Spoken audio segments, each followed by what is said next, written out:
আমরা এখন অবস্থান করতেছি আমাদের বাংলাদেশের সেই বিখ্যাত একটি জায়গা সিলেটের ভোলাগঞ্জ সাদা পাথর। এই পাহাড়ের কিছু ঐতিহ্য, যে পাহাড় দেখলে মানুষের মুগ্ধকর অন্যরকম একটা অনুভূতি ফিলিংসে জাগে। আর আমরা কিছুক্ষণের মধ্যে সেই পাহাড়ের চূড়ায় পৌঁছাবো ইনশাল্লাহ। দেখতে পাচ্ছেন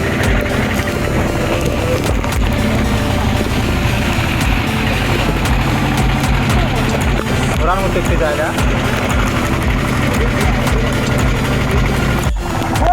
আজকে আমরা কোথায় এসেছি? ভোলাগঞ্জ, দারুণ একটি জায়গা, যে জায়গা সুন্দর চমৎকার ঐতিহ্যবাহী জায়গা। তো আমরা এই মুহূর্তে অবস্থান করতেছি সেই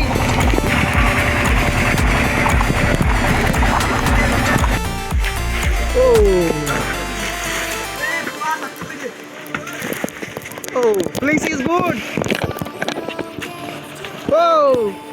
বস, কেমন লাগতেছে আজকে?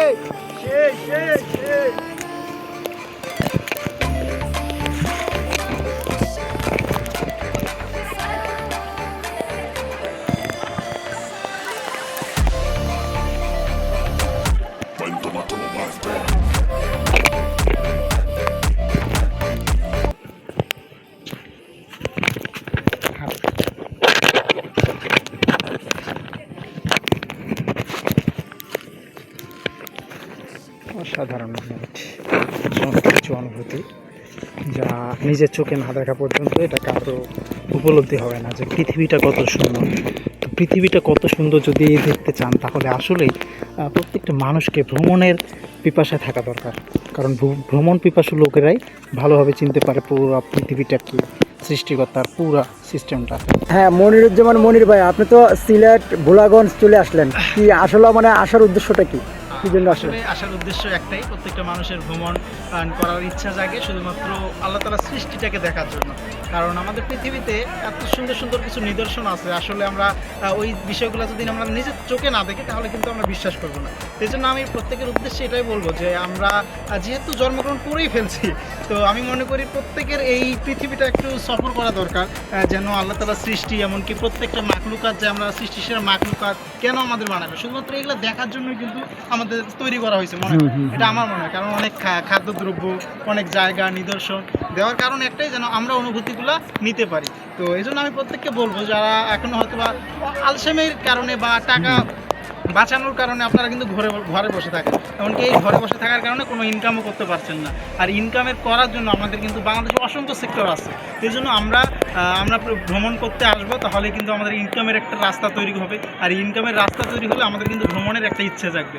এই জন্য আমি প্রত্যেককে বলবো, আপনারা সকলেই কৃপণতা বাদ দিয়ে আপনারা আপনাদের জায়গা থেকে ঘুরে বেড়ার মতো একটা প্ল্যাটফর্ম খুঁজে বের করেন, যে প্ল্যাটফর্মের মাধ্যমে আপনারা নিজের এই এত সুন্দর সুন্দর কিছু দৃশ্য দেখতে পারবেন। কত সুন্দর দেখছেন, অনেক অনেক অনেক সুন্দর। তো আসলে প্রত্যেকে যদি আসবে তাহলে বুঝবে যে মেঘালয় পাহাড়ের উপর দিয়ে মেঘ যাচ্ছে। তবে এটা একটা খুব খারাপ লাগতেছে, কিন্তু আমাদের দেশে কিন্তু তেমন কিছু নাই। হ্যাঁ, সবগুলো বাইরের দেশে, এটা কিন্তু ইন্ডিয়া। হ্যাঁ, পাশে যেটা দেখতে পাচ্ছেন এটা কিন্তু ইন্ডিয়া, কিন্তু আমাদের বাংলাদেশে কিন্তু আমরা শুধু অনুভূতিটা নিতে পারতেছি। তো এরকম আমাদের কিছু করা দরকার বাংলাদেশের জন্য, যেন আমরা এমন একটা সিস্টেম তৈরি করতে পারি, যে সিস্টেমের মাধ্যমে আমরা একটা প্ল্যাটফর্ম তৈরি করতে পারি। অনেক ধরনের রিসোর্ট থাকে, অনেক ধরনের প্ল্যাটফর্ম থাকে। এটা যদি আমরা নিদর্শন করতে পারি, তখন কিন্তু ওই দেশের লোকেরা কিন্তু আমাদের আসবে। তো আমি আমাদের জনগণ বা আমাদের সরকারকে এটাই বলবো, আমাদের বাংলাদেশকেও এমন কিছু গোছালোভাবে একটু তৈরি করার জন্য। কারণ ব্যবসা বাণিজ্যের দিকে যদি আমরা ফোকাস দিতে পারি, এই চিন্তা হচ্ছে আমাদের মূল উদ্দেশ্য। আর ব্যবসা বাণিজ্য যারা করে তাদের কিন্তু চিন্তাটা বড় হয়, অন্যান্য দেশে ঘোরার মতো একটা মন মানসিকতা থাকে। তো এই মন মানসিকতা তাড়াতাড়ি বড় হোক, এটাই আমার কামনা। তো আমি এটাই বলবো, বেটার লাইফ বেটার চয়েস। তো আপনারা কি চয়েস করতেছেন, এটাই আপনাদের উপর নির্ভর করবে আপনাদের পরবর্তী জীবনটা। তো ধন্যবাদ। আশা করি পরবর্তী সময় আমি আরও নতুন কিছু জায়গায় আপনাদের এই বিষয়গুলো দেখাবো ইনশাল্লাহ।